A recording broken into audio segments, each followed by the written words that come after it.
Hey guys, what's going on? It's xdeadlysmoorex here, and welcome back to part 9 of our Fairy Tail Let's Play. In the last episode, we made our way to Crocus via the Capital Highway, and well, now we're here after.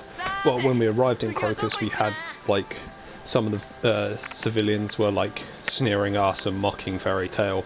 Not that I didn't take too kindly to that, but oh well, that's what happens when you're 7 years past and now you're not the #1 ranked guild anymore, and everyone thinks a Fairy Tail is a joke, basically. Well, now they do anyway. But in this episode, we're going to be just exploring the well, we're going to listen to the tournament explanation, and we're going to tour the capital and or Crocus, and maybe we'll and hopefully we can hopefully we can begin our the start of the Grand Magic Games. So let's get into it. Let me just test our phone. There we go. The games start tomorrow, but we still have no idea what we'll be doing. Every year is different, right? I've read over the records of past games, but they're not very consistent. Whatever it is, we'll just have to win it. I hope we get to fight. Mysterious magic and a mysterious set of games. That's it. Read the official rulebook by tomorrow, please. All of this? Leave it to me. I'll use my wind reader glasses to summarize. There 3 main rules. First, the guild masters cannot participate. That seems fair. I mean, it kind of does, considering Makarov. I don't know if he still is. I don't think he is anymore. I don't think he's still technically a wizard thing because he has the power of one.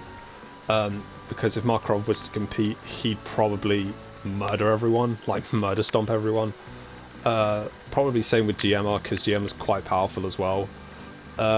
But the other guild masters are kind of like, in a straight up fight, they're kind of bad.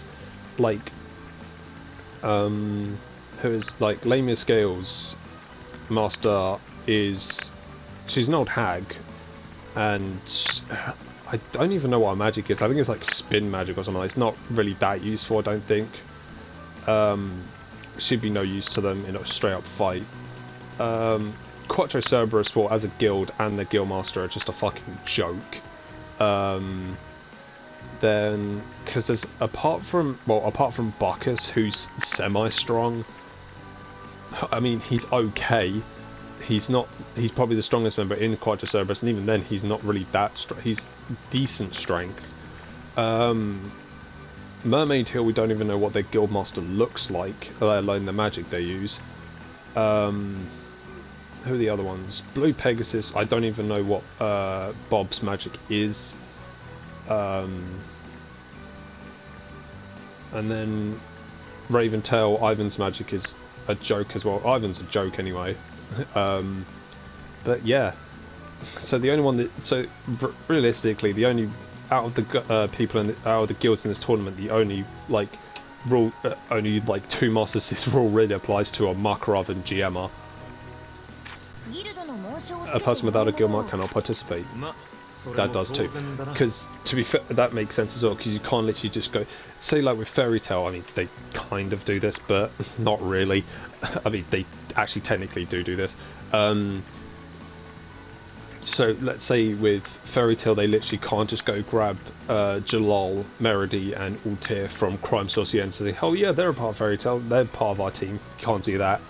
Can't literally go up to like, because one of the gods of Ishgar, Warred Sap, I think it is, or Warred Sequin, my bad, not Sap. That's someone completely different. That's Warred Sap, former defensive tackle for the Tampa Bay Buccaneers. No, Warden Sequin, or Warred Sequin. It's Warred, my bad. Warred Sequin, yeah.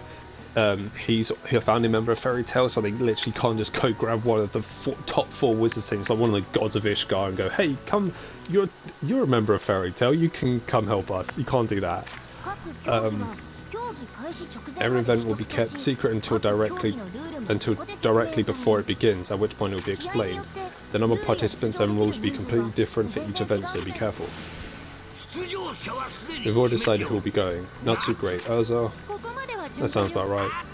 The last 2 will be Lucy and Wendy. What? No, wait, what about Loxus and Gagil? But they're not back yet. The Master has chosen the participants carefully based on our strengths. Those chosen should try their best. You're right. Oh, and one last thing. All participants must be at their designated log... Fuck's sake. Let's try that again. Oh, and there's one last thing. All participants must be in their designated lodgings, or lodging, by 12 o'clock should be lodgings.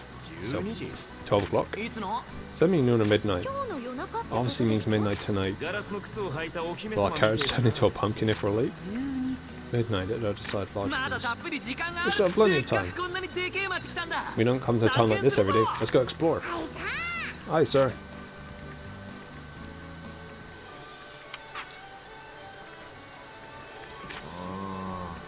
Guildmasters aren't allowed to help, so I guess we won't be able to rely on his extreme magic either. You don't need help from an old man. You'll be fine without me. Have some confidence. We've still got quite a bit of time. Shall we look around?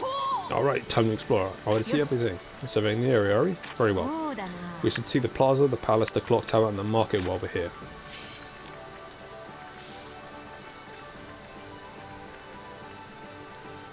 Alright, let's go. I mean, there's it's Gray's, isn't it? Yeah, it's Gray's character story, and then you've also got Natsu's as well. But as I say, we'll be doing character stories, like after the whole Grand Magic game stuff's over.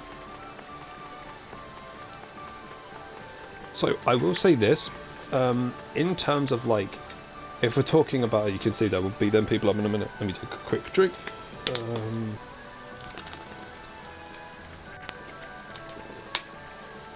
So, in terms of like the manga and the anime arc of Grand Magic games, I really, really like it. It's really good. It's probably, would I say it's top 3? I don't know. I don't know if it's top 3. It's definitely top 5 for me. Because it's really good. The tension is good. And you can understand. You can see how far Fairy Tail's fallen, and how hard everyone works to get back, and all the other stuff that happens in it. It's really good. But the game's adaptation of it is a bit like, it's still good, like you still get like the important parts of it, but some of the stuff they miss out on, and it kind of undermines, like, not the importance of it, because Grand Magic Games is a very important arc, but it just kind of, it's underwhelming for the games version of it. It's kind of underwhelming, and I get that they can't do everything, like they can't obviously recreate everything for it, and they recreate the most important moments, which is fine with me, but there are just some decisions that are really weird.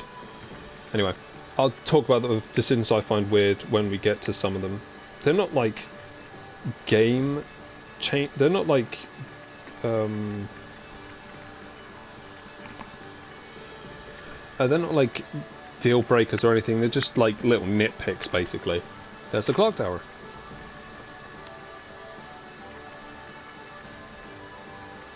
Foreshadowing, that's going to be important later. The clock tower, huh? What's wrong? Brings back a lot of memories, huh? No, it doesn't. Because you don't actually get to see all of it. Basically, I think what Natsu's referring to is when he, in the first episode, when he was in Hajion, where he met Lucy, and he punched Bora, who was basically a slave trader. Not basically, he was a slave trader. Punched him across like town into like the bell tower, which was like a clock tower as well in Hajion. I think that's what he's referring to. Oh ho, Dad Mark, are you Fairy Tail wizards? Who are you? What do you think you're doing in Crocus? You want to think of entering the games, are you? Why shouldn't we? We're gonna go? Oh, you're gonna go? Oh, you wanna go? I can't even read today, goddamn. Would that work? That would only work on 2 of them. Fuck it. Go, Aquarius, do your thing.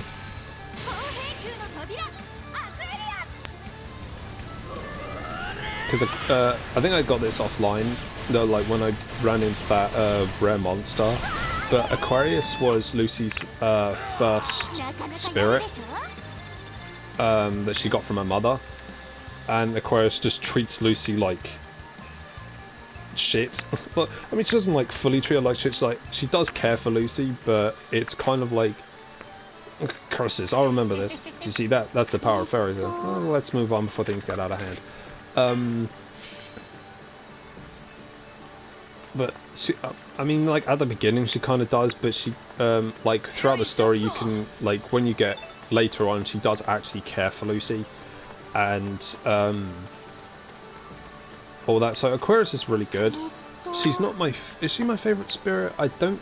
No, I don't think she is.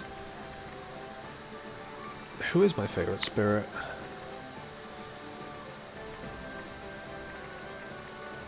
It might actually be Virgo. Just because I find Virgo and Lucy's interactions hilarious.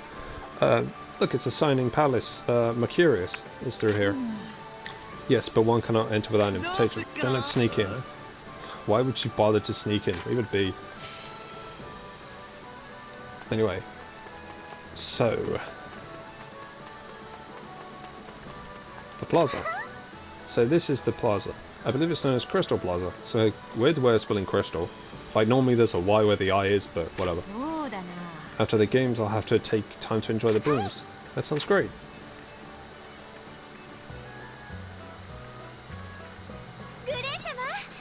Great, I came to cheer you on. If you wanted, we could also get lunch together. I am kinda hungry. If you're looking for a nice restaurant, I know a few. Leon. Or Leon.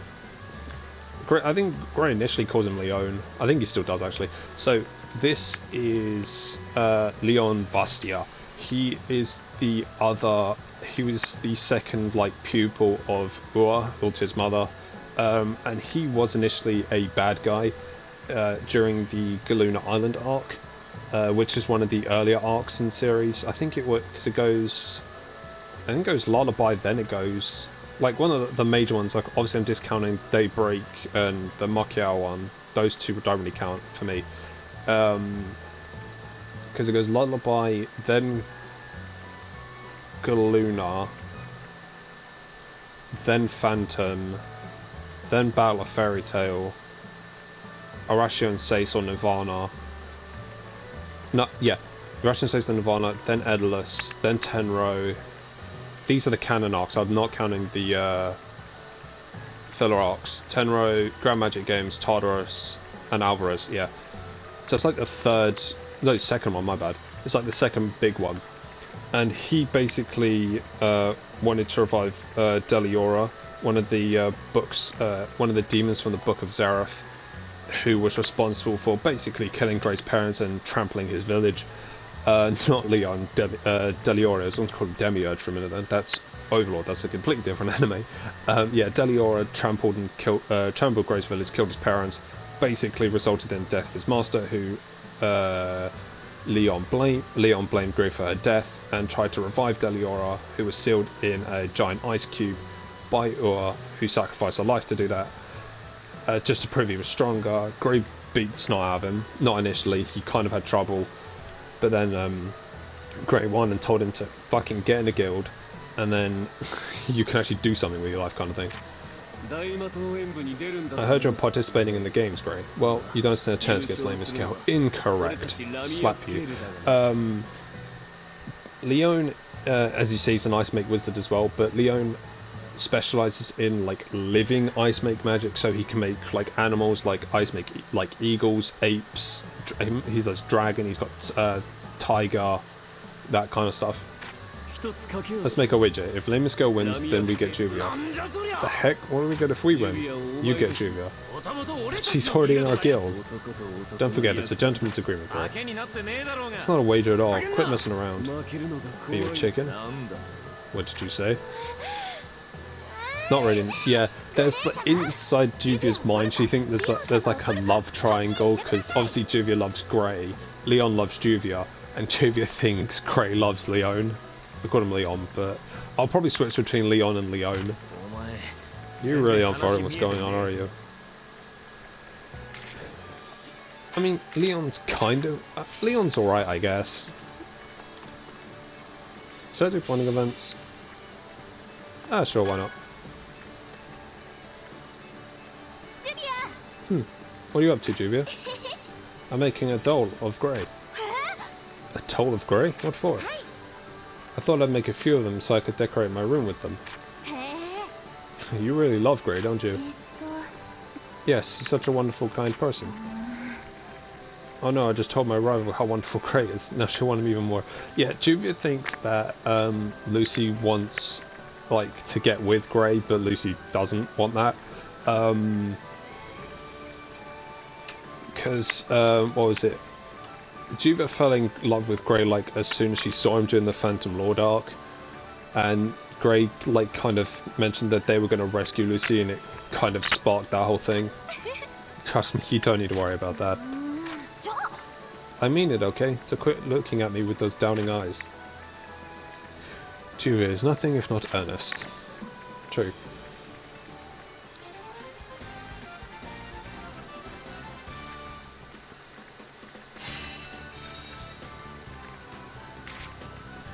Woo!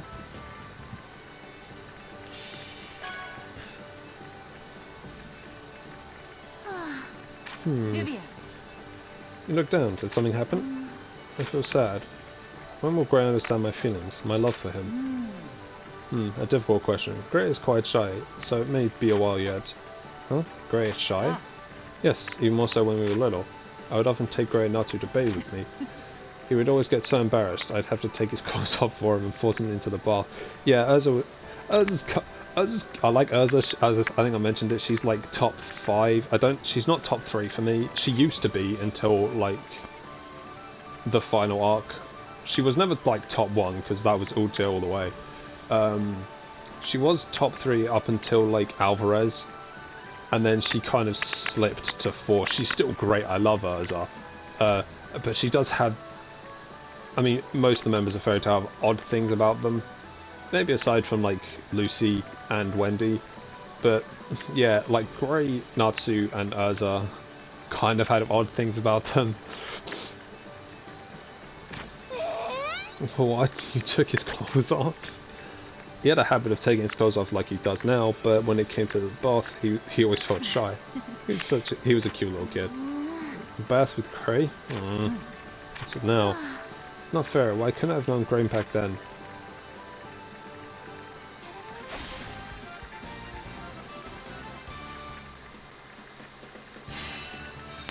There we go.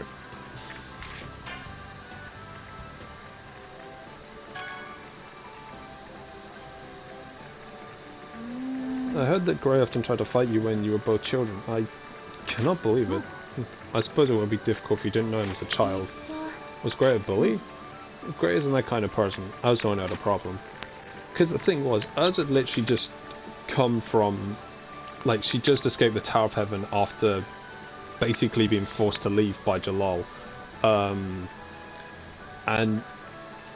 she like arrived in Fairy Tail and all that, and she always sat alone, and Grey literally used to come up to her and try and fight her like every day.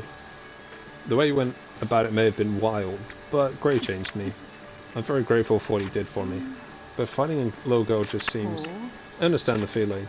If you had been there, you might have even found yourself disliking Grey. But that might not have been so bad if it made his pay attention to me. Think about it. If we're fighting, that means he's only looking at me. Is that so? You really like Grey, don't you? Whoa.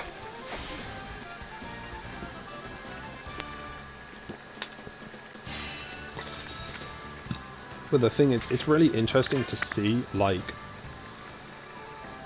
how, oh yeah, I can't do that one because Wendy's not on the team. Can't actually put Wendy on the team.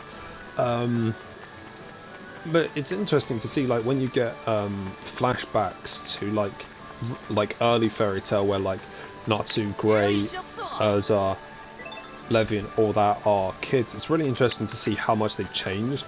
Because oh, what's it? Mira and Urza used to actually have, like, you know, like the rivalry that Grey and Natsu have now, where they always try and fight each other. That was this, like, Mira and Urza used to have that rivalry as kids. Like, it's really interesting, and now Mira's kind of a mellow person. You see those two in front of Natsu. I'll talk about them when we meet them, but yeah, they're two interesting characters. So this is the market, huh? We'll be able to find all this stuff in Magnolia if you try. This is yummy, Lucy. Crazy cat, you can just eat whatever you want. Yeah, these two. It's you. So this is Sting Euclid. He is the White Dragon Slayer. It's a bit weird for a Dragon Slayer. A bit weird because you probably think, well, white's not an element. It's not, but it can't. The way Sting uses it is very weird. He has to eat things. He likes to eat things that are white, so like white flowers and stuff like that. Which is quite funny because that's actually one of his character stories. They, Lucy find a white flower for him and he just eats it. But most of his attacks are based around like the theme of like holy magic, basically. So one of his attacks is Holy Nova. He's got Holy Ray, that kind of stuff. So it's more like he is technically the White Dragon Slayer, but he's also technically like a Holy Dragon Slayer, if that makes sense. And this Rogue Shanae, the Shadow Dragon Slayer. Rogue is my favourite male character. I think he's my favourite character in the entire series, and that's probably a bit of a weird thing. Now you're like, well, if you've like watched the entire series, like, oh, Rogue kind of doesn't do much. I know, but it's his magic that really does it for me, because a Shadow Dragon Slayer is really cool. Like Rogue's got really cool techniques with it. But I just find like Rogue really cool. I kind of like connect with him on like a personal level, so that's another reason why. And his relationship with his ex, Froge, is fucking adorable and it's amazing. But yeah, I really like Rogue. Not so much the other thing that happens with him in this arc. I don't like that Rogue, but normal Rogue is really cool.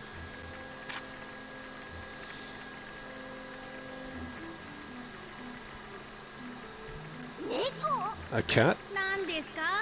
Yeah, it was this dumb looking cat. This is that's Lecter, that's Sting's Xseed. Dumb looking, that's Froge. That is Rogue's one. We've talked. Do I really have to point out that you're a cat too? Looks like the rumors that you were joining the Grand Magic Games were true. You know me? You're the one who couldn't take down Akalogia, right? Way to live up to the name of the Dragon Slayer, you say? And to think I used to look up to you just like you did with Gajio. I was just interested in him as a fellow Dragon Slayer. You're both Dragon Slayers? We're true Dragon Slayers. We could actually kill Akalogia. No, Sting, that's not true. No, you couldn't. The thing is, what is it?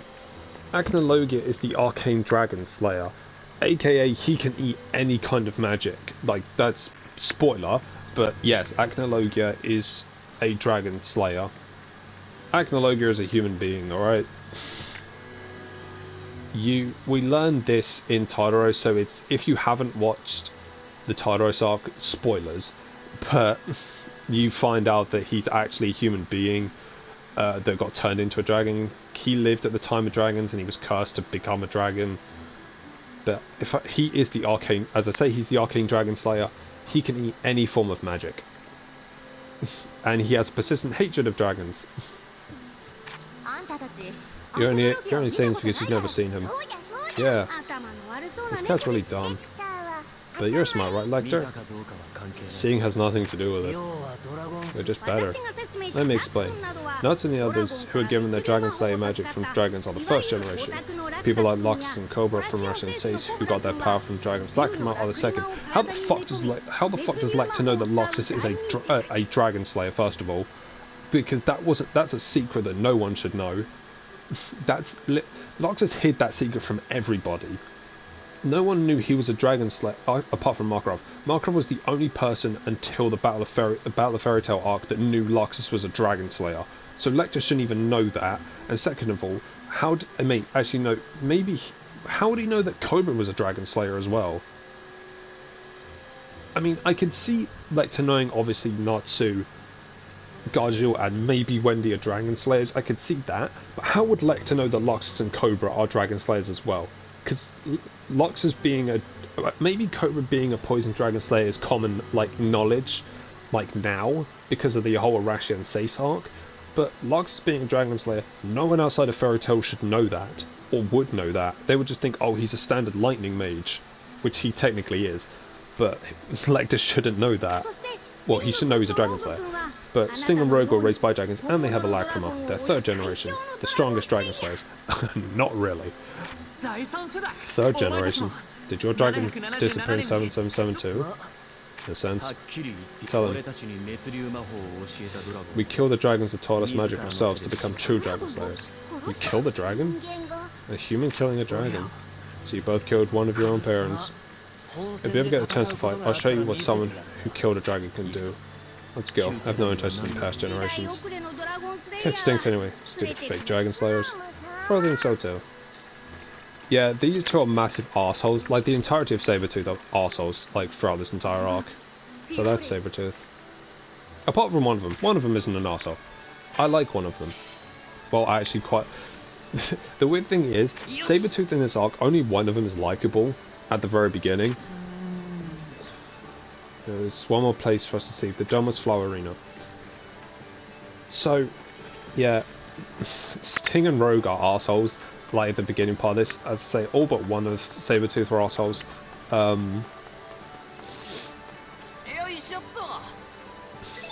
But they get better. I promise they get better. I actually promise both Sting and Rogue get better.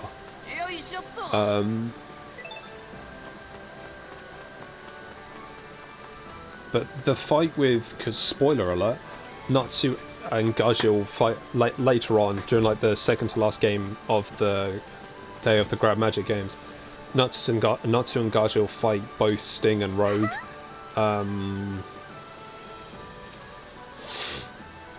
Because and they do this in the anime as well, not just the games.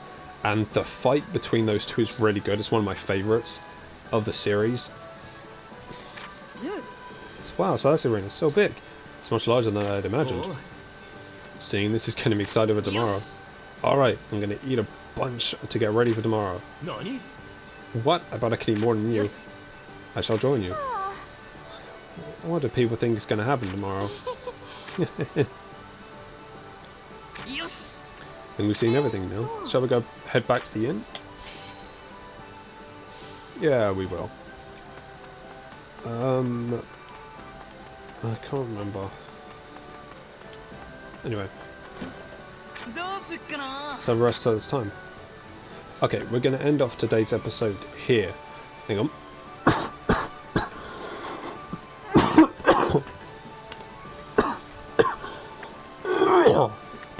Jesus Christ. Oh, fucking hell. Whoa, okay. Didn't see that coming. Anyway, yeah, we're going to end off today's episode here. So, for a quick recap, we learn about the rules of the Grand Magic games. So, like, Guildmasters can't participate, people outside of the guild can't participate, and we won't know the challenge until, like, just, like, literally as they're announcing it, that's when we know.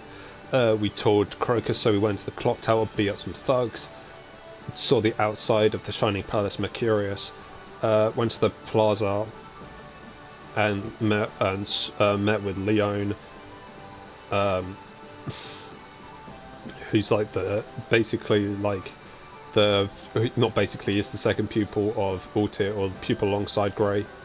Then we went to the market and we met with Sting and Rogue, who are arseholes. They basically are. I still like both of them. Like, what I'm doing is I'm judging characters based on like the end of the series, not like right as they are in Grand Magic games. Because in Grand Magic games I didn't like either of them. I didn't like any, apart from, as I say, one person of Sabretooth. I didn't like any of Sabretooth at all.